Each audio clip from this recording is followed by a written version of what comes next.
देखिए, पिछली क्लास में हम लोग देखे थे कि भारत से गांधी जी को बुलाया जाएगा शेख अब्दुल्ला के केस को देखने के लिए। शेख अब्दुल्ला बिजनेस के व्यापारी हैं वहाँ पर, और उनके जितने भी डॉक्यूमेंट्स हैं वो सभी गुजराती भाषा में हैं। तो इसलिए उन्हें वही वकील चाहिए था जो गुजराती भाषा का जानकार चाहिए। तो गांधी जी वहाँ पे गए, उनके साथ बहुत बदसलूकी हुई, ट्रेन से फेंक दिया गया उनको। जब केस के सिलसिले में जब भी न्यायालय जाते थे तो इन पर एक बाउंडेशन ये भी लगा दिया गया कि फर्स्ट डेट में ही इनको पगड़ी हटा करके बैठने के लिए बोला गया। लेकिन उस दिन गांधी जी हाई कोर्ट से निकल गए। कल होकर के गांधी जी ने फैसला किया कि हम पगड़ी पहनिए के नहीं जाएंगे, लेकिन पगड़ी को उन्होंने उतारा नहीं वहाँ के न्यायालय में। तो इन सभी चीज़ों को देखते हुए, और वहाँ जो भारतीय थे, पहले तो दक्षिण भारत के कुछ लोग गए हुए थे जो वहाँ गन्ने के खेतों में काम करते थे। दूसरा वैसे मुसलमान लोग थे जो वहाँ ठेकेदारी के रूप में काम करते थे, और तीसरे वैसे लोग थे जो उनका परमिट ख़त्म हो चुका था लेकिन वो वहीं पे रह गए थे। तो उन सभी को स्थिति को देखते हुए गांधी जी को लगा कि यहाँ पे जो उत्पीड़न किया जा रहा है, भेदभाव किया जा रहा है, उसके खिलाफ आवाज़ उठनी चाहिए। तो उन सभी को सम्मिलित करके गांधी जी 24 अगस्त 1893 में भारतीय नटाल कांग्रेस या नटाल भारतीय कांग्रेस की स्थापना करेंगे, क्योंकि उनको एक जगह पर लाने का काम किए। क्यों? क्योंकि दक्षिण अफ्रीका में उन्हें फुटपाथ पर भी चलने की आज़ादी नहीं थी। रात को 9 बजे के बाद निकलने की भी आज़ादी नहीं थी। वो नहीं निकल सकते थे, रात के 9 बजे के बाद भी वो नहीं निकल सकते थे किसी भी परिस्थिति में। और फुटपाथ पर तो चलना ही उनका गैरकानूनी था, फुटपाथ पर भी नहीं चल सकते थे। तो उन सभी उत्पीड़ित लोगों के लिए उन्होंने भारतीय समुदायों के लिए वहाँ एक एरिया बनाया। उस एरिया में भारतीय समुदाय को रखने के लिए और उनकी स्थिति में सुधार के लिए नटाल या नेटाल, कहीं कहीं नटाल भी मिलेगा, कहीं कहीं नेटाल भी मिलेगा, नेटाल भारतीय कांग्रेस की स्थापना की 24 अगस्त 1893 में। समझ गए?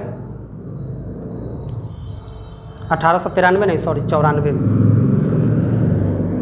अब जब देखेंगे कि वहाँ पे भारतीयों की स्थिति को सुधार करने के लिए, सभी भारतीयों के स्थिति में सुधार आए, गांधी जी ने प्रयत्न किया कि पूरा सुधार आए। लेकिन जो दक्षिण अफ्रीका की यूरोपीय सरकार थी और जो वहाँ के गवर्नमेंट थे, वो बार बार ऐसे ऐसे कानून बनाते थे कि उस कानून के कारण भारतीयों को बहुत ही उत्पीड़ित होकर के, और भारतीय अपने आप को बहुत भेदभावपूर्ण स्थिति में जी रहे थे। दक्षिण अफ्रीका से गांधी जी चलेंगे, फिर दक्षिण अफ्रीका से जब गांधी जी चलेंगे तो यहाँ पे जब भारत पहुँचेंगे तो गोपाल कृष्ण गोखले से मिलेंगे, फिरोज शाह मेहता से मिलेंगे।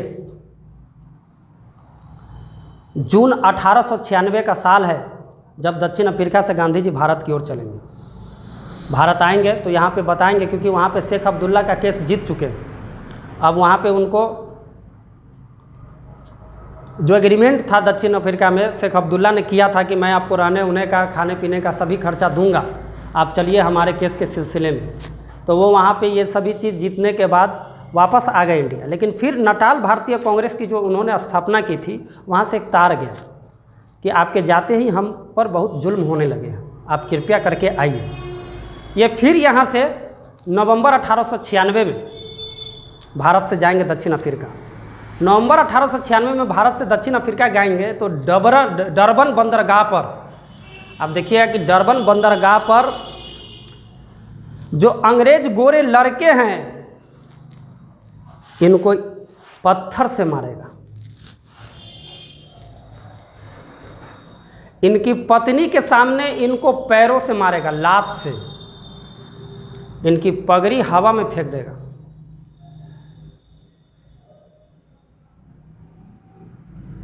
और गांधी जी उसको नादान समझ के छोड़ देंगे। जाओ बच्चा है तुम, क्या तुमको बोला जाए। समझ गए।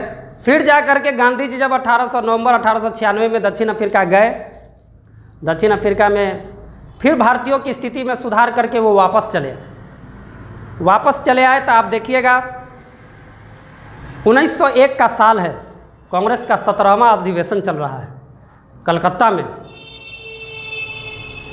उसके अध्यक्ष है दनीशा वाचा, और इस अधिवेशन में पहली बार गांधी जी भाग लेंगे। अगर आपसे सवाल पूछे एग्जाम में कि गांधी जी किस अधिवेशन में, कांग्रेस के किस अधिवेशन में भाग लिए थे, तो गांधी जी पहली बार 1901 के कलकत्ता के 17वां अधिवेशन है कांग्रेस का, दिनसा वाचा जिसके अध्यक्ष हैं, उसमें ये भाग लेंगे। भाग लेने के बाद ये वहाँ से आते हैं, फिर अपने दिनचर्या में लग जाते हैं, और वो बम्बई में अपना वकालत करने के लिए एक दफ्तर खोलने ही वाले होते हैं कि फिर नटाल भारतीय कांग्रेस से एक तार जाता है गांधी जी के पास। अब जैसी ये तार जाएगा उनके पास, फिर वो वहाँ से पहुँचेंगे कहाँ, दक्षिण अफ्रीका, भारतीयों की स्थिति में सुधार लाने के लिए। क्योंकि जैसी गांधी जी वहाँ जाते थे इनकी स्थिति बिगड़ जाती थी, और इनकी स्थिति का एकमात्र सोर्स जो आप देखें कि जो दक्षिण अफ्रीका के लोग हैं वो कहीं ना कहीं ये चीज़ विश्वास कर लिए थे कि अगर हमारा कोई उद्धार कर सकता है तो सिर्फ गांधी ही कर सकता है, दूसरा कोई नहीं। क्योंकि गांधी ने ही, आप देखेंगे कि उनको उन जगहों से जो गंदे क्षेत्र में रहते थे, इतने गंदे क्षेत्र में रहते थे कि जिधर देखने में भी शर्म लगता था, उन क्षेत्र से हटा करके एक समुदाय के रूप में व्यवस्थित करने का काम गांधी ने किया था, नटाल भारतीय कांग्रेस की स्थापना करके। बात समझ गए। नटाल भारतीय कांग्रेस की स्थापना 22 अगस्त 1894 को हुआ था। कोई पुस्तक में 24 अगस्त 1894 देगा, कोई पुस्तक में 22 अगस्त 1894 देगा। तो जैसी हाँ, मैं तो डेट में आप कंफर्म रहिए कि आगे पीछे करते रहेगा डेट। तो 1901 के कांग्रेस के अधिवेशन में भाग लेने के बाद ये अपना दफ्तर बम्बई में खोलने ही वाले थे कि फिर नटाल भारतीय कांग्रेस से चिट्ठी जाएगी, और चिट्ठी जाने के बाद आप देखेंगे कि ये फिर दक्षिण अफ्रीका पहुंचेंगे, और दक्षिण अफ्रीका में पहुंच के सबसे पहले जोहान्सबर्ग में अपना कार्यालय खोलेंगे, सदर अदालत में अपनी वकालत की शुरुआत करेंगे। और भारतीयों की समस्या देखिए, तरीका देखिएगा, आप उन चीज़ों पर गौर करना है आपको जहां पर जिसका प्रयोग करके बदलाव लाया गया, उन चीज़ों को समझना है कि आखिर किस तरीके से गांधी जी ने बदलाव लाने की शुरुआत की, आखिर वो कौन सा तरीका था जिसके कारण इनके द्वारा बदलाव लाया गया। गांधी जी जब भारत से दक्षिण अफ्रीका जाएंगे, जोहान्सबर्ग में कार्यालय अपना दफ्तर खोलेंगे, सदर अदालत में अपनी वकालत चालू करेंगे, और जितने भी भारतीय हैं, लगभग वहाँ पे 50,000 भारतीय जो वहाँ पे व्यापारी है, व्यापारी वर्ग का है, वहाँ व्यापार कर रहा है 50,000 भारतीय, और 30,000 भारतीय ऐसे जो पहले से रह रहा है, जिसकी स्थिति काफ़ी गंभीर है, उसकी परमिट समाप्त हो चुकी है, उसके पास अब कोई चारा नहीं है, वो वहीं रहेगा। समझ रहे हैं बातों को।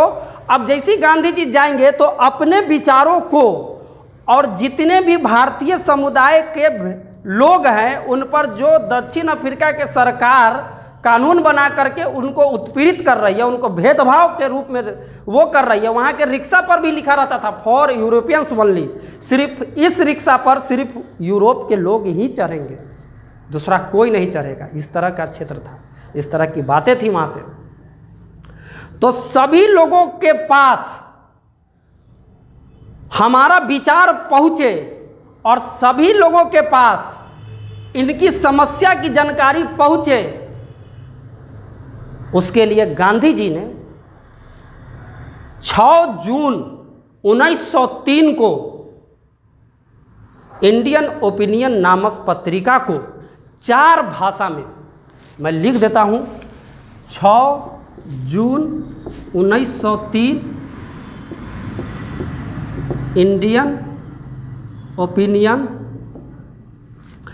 4 भाषा में, गुजराती, तमिल, हिंदी और अंग्रेजी में प्रकाशित किया। क्यों प्रकाशित किया? ताकि उनकी जो समस्या है वो लोगों तक पहुंच जाए। अब लोगों तक पहुंचे तो जो गुजराती जानता है वो गुजराती पढ़ेगा, तभी ना गुजराती समझेगा। जो अंग्रेजी जानता है वो अंग्रेजी में पढ़ेगा, जो हिंदी जानता है वो हिंदी में पढ़ेगा, जो तमिल जानता है वो तमिल में पढ़ेगा। क्योंकि दक्षिण भारत के लोग ही गए थे दक्षिण अफ्रीका गन्ना के खेतों में काम करने के लिए, ये बात याद रखिएगा। दक्षिण भारत के लोग गए थे दक्षिण अफ्रीका।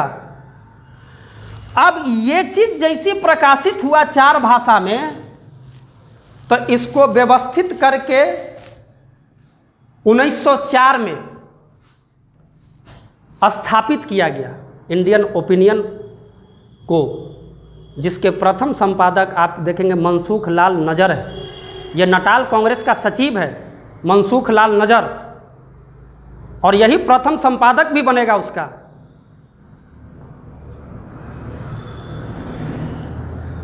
बात समझ रहे हैं? क्यों? क्योंकि जन जन तक समस्या पहुंचे कि किस तरीके से उत्पीड़ित किया जा रहा है, लोगों को समझ में आए हमारे विचार कि हमको कैसे विरोध करना है। क्योंकि मैं गुजराती जानता हूं, तमिल तो नहीं जानता हूं, तो फिर तमिल के लोग जो वहां रह रहे हैं वो मेरे विचार को कैसे जानेंगे? तो इसीलिए पत्रिका तमिल में भी होनी चाहिए। बात समझ गए? विचारों को पहुंचाने के लिए, जब विचार पहुंचेगा तब ना कोई भी आंदोलन किया जाएगा, आंदोलन के विरुद्ध प्रोटेस्ट किए जाएंगे। उसी समय एक कानून आएगा, लॉर्ड एम्सहर्स्ट ने एक कानून लाया कि जितने भी भारतीय हैं उसको अपने अंगूठा का निशान वाला पहचान पत्र हमेशा अपने साथ रखना है। लॉर्ड एम्सहर्स्ट उसका नाम है। उसने ये कानून लाया कि अगर आप यहाँ दक्षिण अफ्रीका में रह रहे हैं और आप भारतीय हैं तो आपको अपने अंगूठे के निशान वाले पहचान पत्र हमेशा अपने साथ रखना होगा।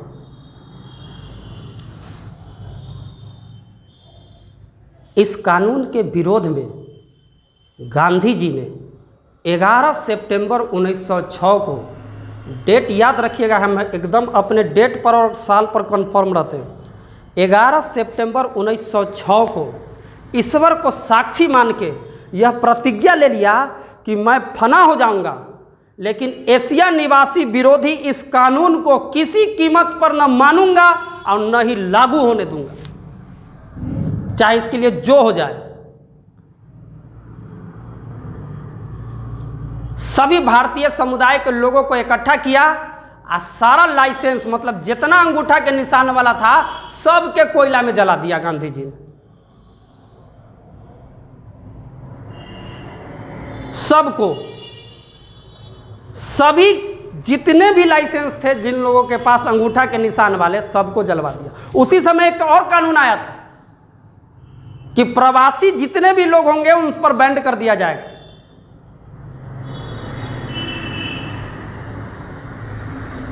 यानी दक्षिण अफ्रीका में अब प्रवासी भारतीयों को बैंड कर दिया गया। आया बात समझ में? अब इसके विरुद्ध में भी गांधी जी ने काफी व्यापक रूप में आंदोलन किया। यह 1906 का साल है, 11 सितंबर 1906 को तो गांधी जी प्रतिज्ञा ले लिए ईश्वर को साक्षी मान के कि इसको किसी भी कीमत पर हमको इसको लागू नहीं होने देगा। 1906 में ही गांधी जी को एहसास हुआ इसी आंदोलन के तहत कि अगर अहिंसा और सत्याग्रह के पथ पर हमको दृढ़ संकल्प होना है तो हमें ब्रह्मचर्य भी रहना होगा। और 1906 में वो ईश्वर को साक्षी मान के ये प्रतिज्ञा ले लेंगे कि मैं आजीवन ब्रह्मचर्य जीवन जीऊँगा। जितने भी गधा सब जो होता है, चाय वाला दुकान के प्रोफेसर या व्हाट्सएप यूनिवर्सिटी के प्रोफेसर, ये जो बात बोला है कि गांधी जी जवान जवान लड़की के कन्ना पर हाथ ले लेके जो घूमते रहते थे, इसी चीज़ को दिखाया गया है अंतिम तक। गांधी जी 1906 में ब्रह्मचर्य रह के प्रतिज्ञा ले ली, 1906 में।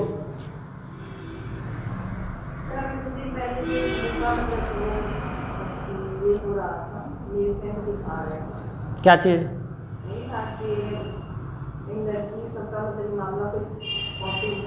देखिए, विचारधारा और ओपिनियन तो लोग अपने अपने अंदाजा से लेते ही रहते हैं, है कि नहीं है। रोड पर आप भाई के साथ जा रहे हो, देखने वाला हल्ला उठा देगा कि किसके जोड़े घूम रही थी, हम देखे थे गुड़िया बाजार। तो ये तो विचारधारा है, ये थोड़ी सोचेगा कि भाई के साथ थी, गलत ही सोचेंगे। लेकिन उसकी परख कीजिए, उसकी जांच कीजिए ना भाई। आप किसी के बारे में कुछ भी बोल देने से पहले सोचिए। मैं बार बार बोलता हूँ कि बोलना बहुत आसान है, सोच के बोलना बहुत मुश्किल है। बोलना बहुत आसान है, कुछ भी बोल देना बहुत आसान है, लेकिन कुछ भी सोच के बोलना बहुत मुश्किल है। इसीलिए सोच के बोलिए। गांधी जी 1906 में आजीवन ब्रह्मचर्य रहने का प्रतिज्ञा ले लिए और उसके बाद सभी भारतीयों को एक किए, हड़ताल करवा दिए।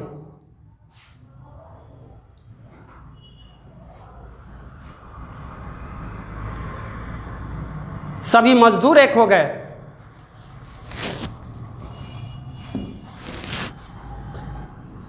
सभी बागान में काम करने वाले, गन्ने के खेत में काम करने वाले लोग एक हो गए।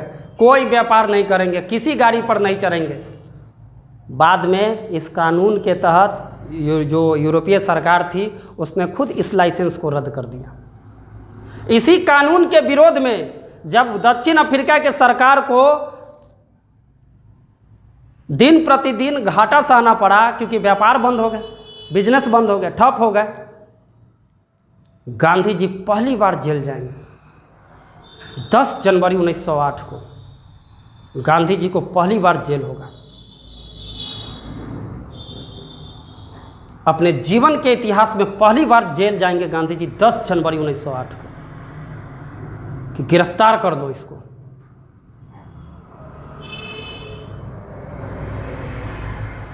आया बात समझ में? गांधी जी को पहली बार जेल हो जाएगा। लेकिन गांधी जी के बाद जब आंदोलन और चलने लगे तो मजबूरन यूरोपीय सरकार को गांधी जी को छोड़ना पड़ा। अब आगे जा कर के भारतीयों को उत्पीड़ित करने के लिए, क्योंकि बिजनेस तो उनका ठप हो चुका था, व्यापार लग चुके थे, और भारत के जितने भी लोग थे वहाँ गरीब थे, मजदूर थे। कुछ लोग थे जो बिजनेस करने गए थे, बिजनेस कर रहे थे, लेकिन उनसे ज़्यादा आबादी में वहाँ गरीब लोग थे, मजदूर लोग थे। उन सबों को उत्पीड़ित करने के लिए अफ्रीकी सरकार ने पोल टैक्स लगा दिया। पोल टैक्स जी, 3 पाउंड का आपको टैक्स देना है प्रत्येक भारतीयों को। 3 पाउंड का टैक्स। एक भारतीय के 1 महीना के कमाई 10 शिलिंग। 1 शिलिंग बराबर 1 चांदी के सिक्का। वो 3 पाउंड का टैक्स कहाँ देगा? देगा 3 पाउंड का टैक्स? 10 शिलिंग कमाई है, 3 पाउंड का टैक्स कहाँ से देगा? गांधी जी इसके विरुद्ध फिर सत्याग्रह के पथ पर अग्रसर हो गए। अहिंसा के तहत फिर से आंदोलन चलना शुरू हुआ। इसी बीच दक्षिण अफ्रीका के सुप्रीम कोर्ट ने एक और कानून ला दिया। कहीं भी गांधी जी के द्वारा विपरीत में, मतलब कि एक साइड से गांधी जी मतलब अंग्रेज लाठी मारे, गोली चलावे, गांधी जी नो प्रोटेस्ट, जो करना है करने दो, लाठी मारना है मारने दो, गोली चलाना है चलाने दो, इसके विरुद्ध कोई जवाब नहीं। सिर्फ हमको सत्य और अहिंसा के पथ पर रहना है, सत्याग्रह करना है, सत्य के आधार पर जो आग्रह होगा उसी के पोषक हैं हम। सत्याग्रह, अहिंसा, मेरे तरफ से कोई हिंसा नहीं की जाएगी, आपको जो करना है कीजिए। इसी बीच दक्षिण अफ्रीका सरकार का एक कानून आएगा। दक्षिण अफ्रीका के सरकार ने, यूरोपीय सरकार ने, सुप्रीम कोर्ट खुद, उसमें सुप्रीम कोर्ट भी संलिप्त है, ये चीज़ लाएगा कि जितनी भी शादी ईसाई पद्धति से नहीं हुई है, उस सभी शादी अवैध घोषित की जाएगी। सारा शादी अवैध, और उससे बच्चे जो उत्पन्न हुए हैं वो भी अवैध बच्चे उत्पन्न हुए। इस कानून का अर्थ ये था कि अगर आपकी शादी हिंदू रीति रिवाज से हुई है, मुस्लिम रीति रिवाज से हुई है, पारसी रीति रिवाज से हुई है, वो शादी अवैध मानी जाएगी, और उससे जो भी बच्चे उत्पन्न हुए वो सब अवैध माने जाएंगे। इस कानून के विरोध में इतना हंगामा हुआ, इतना हंगामा हुआ, गांधी जी खुद 4 दिन में 3 बार गिरफ्तार किए गए इस कानून के विरोध में, प्रोटेस्ट में। और वो प्रोटेस्ट का आधार क्या था? सत्य और आग्रह, अहिंसा, सत्य पर आग्रह। हमारी शादी शादी नहीं है, तुम्हारी शादी शादी है, हमारी शादी नाजायज, तो एक मतलब हमार पत्नियों नाजायज, हमार बाल बच्चा भी नाजायज। गांधी जी का खुद स्टेटमेंट है, नटाल कांग्रेस की सभा बुलाएंगे इस कानून के विरोध में। गांधी जी खुद अपने मुंह से बोलेंगे, अपने मुंह से बोल रहे हैं गांधी जी कि भाइयों, हमारी पत्नियां वैश्या है इस कानून के आधार पर, हमारे बच्चे दोगले हैं इस कानून के आधार पर। सारा चीज में हंगामा उठ जाएगा, पूरा सभा में सारा लोग प्रोटेस्ट करने लगेगा, सारे लोग प्रोटेस्ट करने लगेंगे। प्रोटेस्ट इतना तगड़ा हो जाएगा कि भारत में इसकी आवाज़ उठ जाएगी। भारत में, उस समय भारत में लॉर्ड हार्डिंग द्वितीय गवर्नर जनरल है। भारत के लोग, यहाँ गोपाल कृष्ण गोखले भारत के सभी लोगों को एकजुट करके इसके प्रति भारत में प्रोटेस्ट करवाना चालू करवा देंगे। गांधी जी, गोपाल कृष्ण गोखले, लॉर्ड हार्डिंग द्वितीय, ये लोग मिल करके लंबी वार्ता के साथ एक समझौता के तहत इस कानून को समाप्त करवाएंगे। उसकी निंदा दक्षिण अफ्रीका में जो ये कानून बने थे, सुप्रीम कोर्ट के द्वारा जो लाया गया ये कानून था कि अवैध शादी हो जाएगी सबकी, हिंदू की, मुस्लिम की, सिख की, पारसी की, उसके बच्चे अवैध हो जाएंगे, उसकी निंदा यहाँ खुद लॉर्ड हार्डिंग द्वितीय ने किया था इस चीज़ की। तब जाकर के ये कानून समाप्त किया गया। सोचिए कितना भयानक कानून है ये, बताइए। गांधी जी 4 दिन में 3 बार गिरफ्तार किए। इन सबों चीज़ के बाद, इन सबों चीज़ों पर सत्य और आग्रह, अहिंसा के जीत के बाद गांधी जी दक्षिण अफ्रीका से चलेंगे 1914 में, जुलाई 1914 में, और 9 जनवरी 1915 को भारत के बम्बई बंदरगाह पर पहुँचेंगे। खूब हर्षोल्लास, हम गांधी जी, गांधी भैया में भैया, गांधी भैया, एकदम गांधी जी जय हो, जिंदाबाद जिंदाबाद के नारा लग रहा है। पूरा पछाड़ मार दिया गांधी तो यहाँ काहे। सोचिए इतना हर्षोल्लास का है, क्योंकि भारत के जितने भी नेता थे उनके प्रोटेस्ट, मतलब कि उनके कानून के विरुद्ध में प्रोटेस्ट जो सत्य और आग्रह के आधार पर था वो कभी नहीं था। यहाँ के नरमपंथी जितने भी नेता थे वो उनके कानून में सहायक भी हुआ करते थे।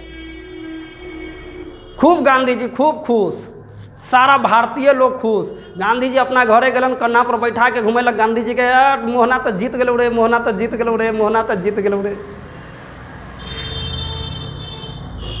लॉर्ड उस समय 1916 के बनारस में BHU की स्थापना में गांधी जी जाएंगे। वहाँ गांधी जी अपने शब्दों से बोलेंगे कि भारत का जो भी प्रतिनिधित्व है यहाँ पे, ये गलत तरीके से प्रतिनिधित्व है। सिर्फ बम्बे के, ये गुजरात के, या फिर दिल्ली के, या फिर बंगाल के कुछ लोग भारत के 700 परिवार किसानों, मतलब जो गरीब किसान परिवार है, उसका प्रतिनिधित्व नहीं कर सकते। इसीलिए अगर आपको मेहनत करना है, प्रोटेस्ट करना है, अगर आप अंग्रेज़ों को भगाना है, तो उन गरीब मजदूरों के पीछे, उनके पीछे उनकी जो जिंदगी है उनको सामने में लाइए।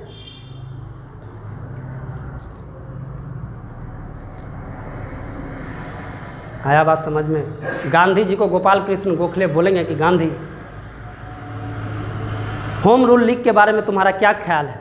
गांधी जी साफ शब्दों में बोल देगा कि अंग्रेजों पर आने वाली कोई भी मुसीबत उनके लिए अवसर होगा। होम रूल लीग की जो नीति है वो सही नीति नहीं है। होम रूल लीग, उस समय इंडिया में होम रूल लीग का मूवमेंट चल रहा है। आप देखेंगे कि पुणे में बाल Gangadhar Tilak Pune home rule league की स्थापना करेंगे। मद्रास में Annie Besant Madras home rule league की स्थापना करेगी। होम रूल लीग का अर्थ होता है डोमिनियन स्टेट, ब्रिटिश का डोमिनियन स्टेट।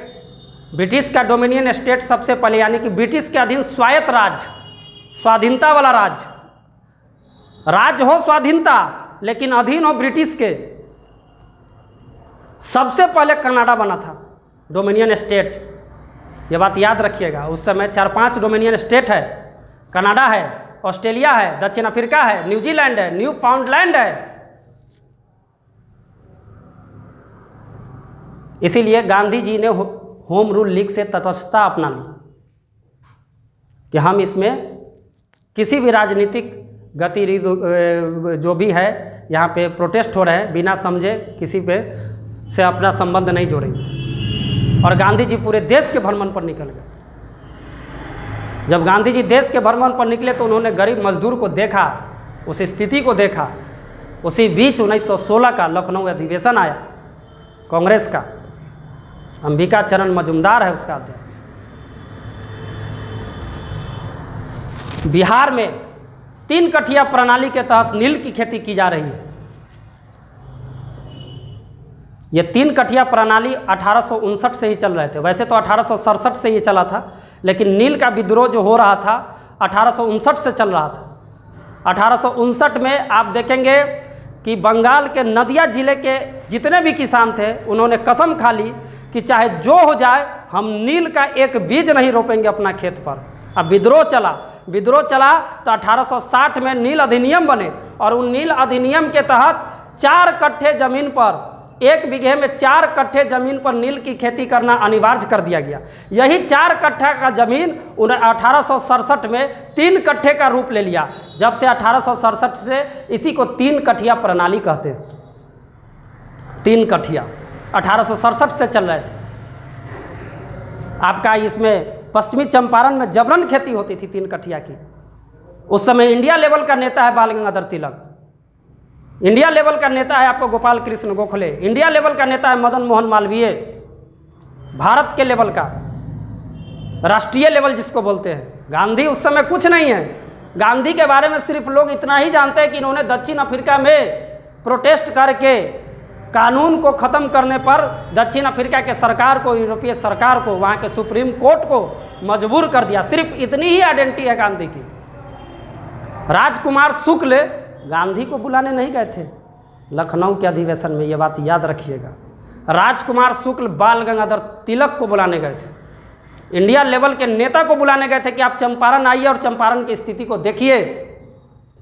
चंपारण में कितनी यूरोपीय बागान मालिकों की और वहाँ के अंग्रेज सरकारों की कठोरतापूर्ण नीति है। 42 प्रकार के टैक्स हमको देना पड़ रहा है, हमारे बच्चे भूखे मर रहे हैं। बाल गंगाधर तिलक को बुलाने गए थे वो, मदन मोहन मालवीय को बुलाने गए थे वो। उसी समय गांधी जी से उनका रूबरू हुआ, गांधी जी से मिले। गांधी जी ने उनको हल्के में ले लिया राजकुमार शुक्ल को। गांधी जी कहे कि देखिए अभी इंडिया लेवल पर होम रूल चल रहा है, अभी फालतू का बात नहीं कीजिए, ये आपका जो भी समस्या है देख लेंगे, जब भारत भ्रमण पर हम निकलेंगे तो वहाँ देख लेंगे। लेकिन राजकुमार शुक्ल की कट्टरता को देखिए, राजकुमार शुक्ल ने उनका पीछा तक नहीं छोड़ा। लखनऊ अधिवेशन में उनको समस्या बताया। राजकुमार शुक्ल ने यह भी कहा कि अगर आपको हम पर भरोसा नहीं है तो आप ब्रज किशोर प्रसाद से पूछ लीजिए कि हम कितनी मजबूरी में ज़िंदगी जी रहे हैं। ब्रज किशोर प्रसाद जयप्रकाश नारायण का ससुर है। ब्रज किशोर प्रसाद की बेटी प्रभावती से जयप्रकाश नारायण का विवाह होता है। तब पर भी गांधी जी हल्के में ले लिए कि अच्छा ठीक है, हम समझ रहे हैं आपकी समस्या को, आप टेंशन नहीं लीजिए, मैं कभी चंपारण आकर के देख लूँगा। गांधी जी कानपुर चले गए। गांधी जी जैसे ही कानपुर गए उसके पीछे पीछे राजकुमार शुक्ल भी कानपुर चला गया। फिर वहाँ कहा कि गांधी जी एक बार कम से कम 1 दिन के लिए चलिए, हमारी स्थिति को समझिए, हमारी स्थिति को समझिए। फिर गांधी जी उनको कहे अरे हम जब भारत भ्रमण पर निकले हुए हैं तो हम आएंगे, चंपारण भी देख लेंगे, तुम टेंशन नहीं लो, हम आएंगे चंपारण। कानपुर में भी राजकुमार शुक्ल की बातों को उन्होंने उस रूप में नहीं लिया जिस रूप में उनको लेना चाहिए। राजकुमार शुक्ल ने उनसे कहा कि यहाँ से थोड़ी दूर पर चंपारण है, मोतिहारी है, आप चलिए प्लीज़, 1 दिन के लिए भी चलिए। कानपुर से फिर गांधी जी अहमदाबाद चले गए। फिर राजकुमार शुक्ल अहमदाबाद चला गया पीछे पीछे। अहमदाबाद में गए, अहमदाबाद में उनको बताया कि एक बार चलिए। उनकी कट्टरता को देखकर कहा जाता है कि अगर भक्ति में पावर हो तो भगवान को भी झुकना पड़ जाता है। अहमदाबाद में उन्होंने कहा कि देखो मेरा नेक्स्ट दौरा है कलकत्ता, मैं कलकत्ता जा रहा हूँ 7 अप्रैल को, अगर मुझे समय मिलेगा तो मैं ज़रूर चलूँगा। अहमदाबाद में भी उनको हल्के से ले लिया। गांधी जी अभी भी कन्फर्म नहीं है कि हमको चंपारण जाना है, अभी हल्के हल्के बात चल रहा है। गांधी जी राजकुमार शुक्ल की समस्या को, चंपारण की समस्या को हल्के में ले रहे हैं, उन पर कोई गौर नहीं कर रहे हैं। उन्होंने खुद ये बात लिखा है, उनकी आत्मकथा सत्य के प्रयोग, सत्य के प्रयोग में उन्होंने लिखा है 5वें भाग के 12वें अध्याय में गांधी जी ने खुद लिखा है कि लखनऊ से पहले मैं चंपारण को नहीं जानता था, लखनऊ अधिवेशन से पहले मैं चंपारण को नहीं जानता था और न ही नील के खेती को जानता था।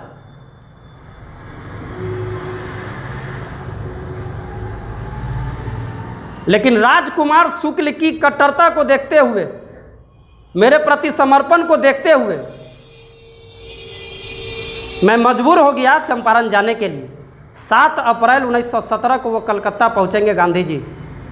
वहाँ फिर वो राजकुमार शुक्ल उनको कहेगा कि यहाँ से थोड़े के दूर पर है, चलिए ना, एक बार चलिए, एक बार चलिए। तब जा कर के प्रोग्राम बनाएंगे कि चलिए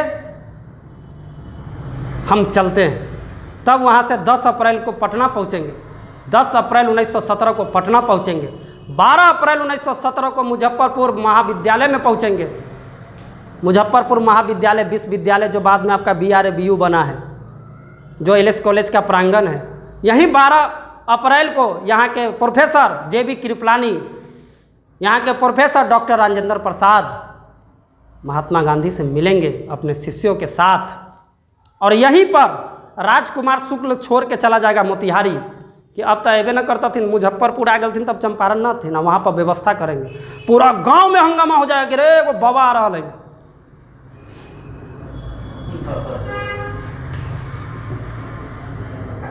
और यहाँ से मुजफ्फरपुर जंक्शन पर ट्रेन पकड़ेंगे और पहुँचेंगे चंपारण। और चंपारण के स्टेशन पर जैसे गांधी जी आएंगे, हजारों हजारों की भीड़, इतना भीड़ कि पुलिस प्रशासन का दिमाग खट्टा हो गया वो भीड़ देख के अंग्रेजों का।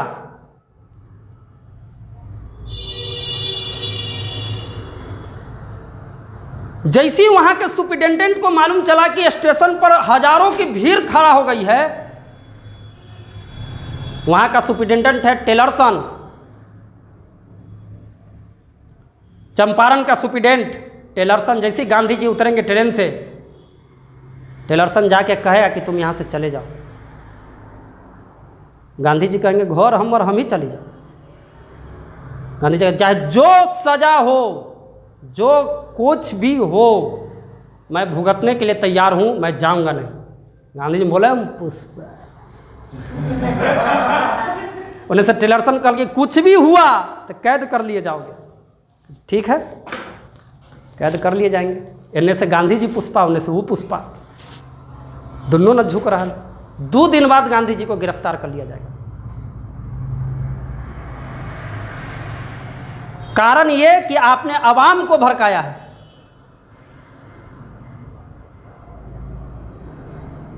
मोतिहारी के कोर्ट में केस चलेंगे। जैसे ही पता चला कि मोतिहारी कोर्ट में आज केस है गांधी जी के, मोतिहारी कोर्ट के चारों तरफ से पूरा चंपारण के लोग घेर लेंगे। इतना भीड़ कि जज पगला गए। जज कल रे इतना भीड़ रे भाई, जज मजबूर हो गया। जज वकील से पूछता है रे इतना भीड़ कौन है रे? तो कह जी हमरो न पता ही कौन है रे। कहला एक रात बेर में एक भीड़ है, सुन लिए कि दक्षिण अफ्रीका में ये अंग्रेजों को हरा के आया है सत्य और अहिंसा के पथ पर। जज को यह एहसास हो गया कि अगर इसको नहीं छोड़ेंगे ना तो आज हमारे जो माथा पर के कैसे से उड़ा देते हो।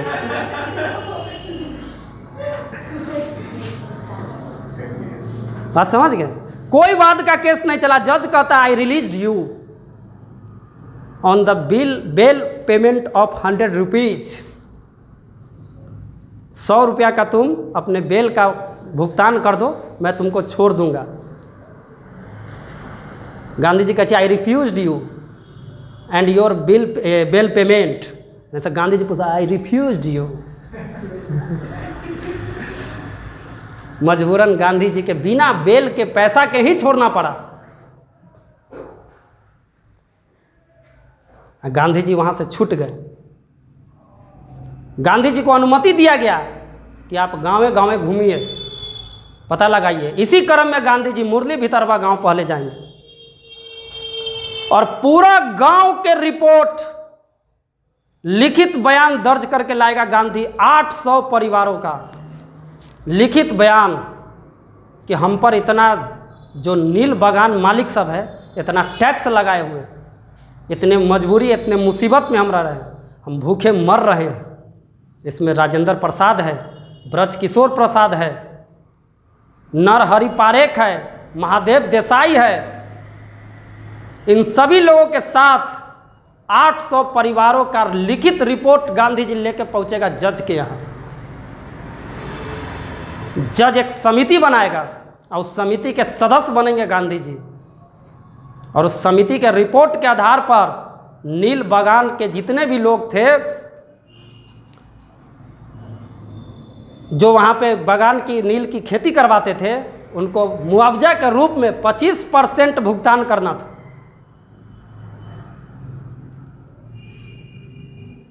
इस भुगतान के कारण 10 वर्ष के अंदर में ही नील बागान मालिक जितने भी थे चंपारण छोड़ के चले गए। यही चंपारण गांधी को गांधी बनाया, महात्मा बनाया। और जो गांधी जिसको कोई नहीं जानता था, जिसको सब हल्के हाथों में लेता था कि हार मास का मनुष्य क्या करेगा, जन जन का नेता बन गया, किसानों का नेता बन गया। जहाँ कुछ हो गांधी को बुलाए, जहाँ कुछ हो गांधी, मजदूर मिल हो गांधी को बुलाए, कोई प्रोटेस्ट हो गांधी को बुलाइए। हर जगह गांधी पहुँचेंगे और हर जगह जीत हासिल करेंगे। कोई ऐसा प्रोटेस्ट, कोई ऐसा आंदोलन गांधी हारा नहीं अपने जीवन में। ऐसी थोड़ी है नरेंद्र मोदी मुरेठा बांध के बारे, पगड़ी बांध के झंडा फहरावे, पीछे बहुत कारण है। समझना होगा इस चीज़ को। सिर्फ सत्य और अहिंसा के पथ पर चल करके, सत्याग्रह करके भारत को आज़ाद कर दिए बिना हिंसा के। आपको देखेंगे कि होम रूल लीग के समय जब यहाँ के भारतीय होम रूल लीग के आंदोलन कर रहे थे, प्रोटेस्ट कर रहे थे, बाल गंगाधर तिलक ने यानी बेसेंट ने एक झंडा भी बनाया था। 4 गो लाल पट्टी, 5 गो हरा पट्टी, 7 सितारा का झंडा। वो झंडा को भारत के लोगों ने स्वीकार नहीं किया। प्रोटेस्ट का तरीका देखिए गांधी का। गांधी ने इन सभी प्रोटेस्टों से अलग कर लिया। अब यहाँ से सिर्फ गांधी ही गांधी। बिहार की वो धरती है कि जिस किसी को भी चमकना होगा, बिहार का पानी पीना होगा। बिना बिहार के पानी पिए विश्व स्तर पर आप चमक नहीं सकते। बिहार आपको बुलाएगा और किसी न किसी कारणवश आप बिहार आएंगे। चाहे आप महावीर हो, महात्मा बुद्ध हो, चाणक्य हो, अश्व घोष हो, महात्मा गांधी हो, चाहे हुंकार रैली में 5 गो बम पटकवा दे वो हो। क्या 5 गो बम पटका था पटना के हुंकार रैली में? कौन पटका भगवान जाने। यह प्रोटेस्ट का तरीका है गांधी का, जो चंपारण की धरती पर चंपारण ने गांधी को महात्मा बना दिया। आप उस समय की स्थिति को देखिए। आखिर क्यों होम रूल लीग में शामिल गांधी नहीं हुए? उसका एक कारण यह भी हो सकता है कि ब्रिटेन उस समय प्रथम विश्व युद्ध में हार रहा था। ब्रिटेन की स्थिति खराब हो गई थी। तो एक तरफ ब्रिटेन यानी कि यूरोपीय यानी कंपनी यानी ब्रिटिश सरकार प्रथम विश्व युद्ध में झेल रहा है, जूझ रहा है। तो इसीलिए गांधी जी ने अभी सभी को विनती स्वरूप कहा कि अभी थोड़ा सा ब्रिटेन को मदद कर दीजिए, क्योंकि हम उसके उपनिवेश हैं, तो हम मदद नहीं करेंगे तो कौन मदद करे। हमारे मदद के बाद हो सकता है कि हमको स्वतंत्र कर दिया गया, लेकिन ब्रिटेन की हार हो गई। अब जो लोग पंजाब से भर्ती हुए थे वो लोग चाह रहे थे कि अब हम आज़ाद होंगे, तो पंजाब में रोल एक्ट लग गया कि अब लॉ। तो चंपारण के इस प्रोटेस्ट से आप यही समझ सकते हैं कि जो कुछ भी व्यवस्था हो, उस व्यवस्था का विरोध हिंसा के रूप में करेंगे तो व्यवस्था और खराब हो जाएगा। बोलिए, अहिंसा के रूप में किया गया तो जीत हासिल हुई कि नहीं हुई? 25% मुआवजा देने के लिए नील बागान मालिक तैयार हुए कि नहीं हुए? जो 1 रुपया नहीं, आप 20 कट्ठा पर अगर नील के खेती करते तो आपको 19 रुपया दिया था। 19 रुपया। सोचिए, 20 कट्ठा के खेत के नील का कीमत मात्र 19 रुपया। 3 कट्ठा पर कितना मिलता है सोच लीजिए, और ऊपर से 42 प्रकार के टैक्स। तो यही आपका चंपारण सत्याग्रह है। ठीक है, इसके आगे का नेक्स्ट क्लास में हम लोग मिल मजदूर, रोलेक्ट एक्ट, असहयोग आंदोलन, असहयोग आंदोलन के सभी भूमिकाओं को हम लोग देखेंगे। ठीक है।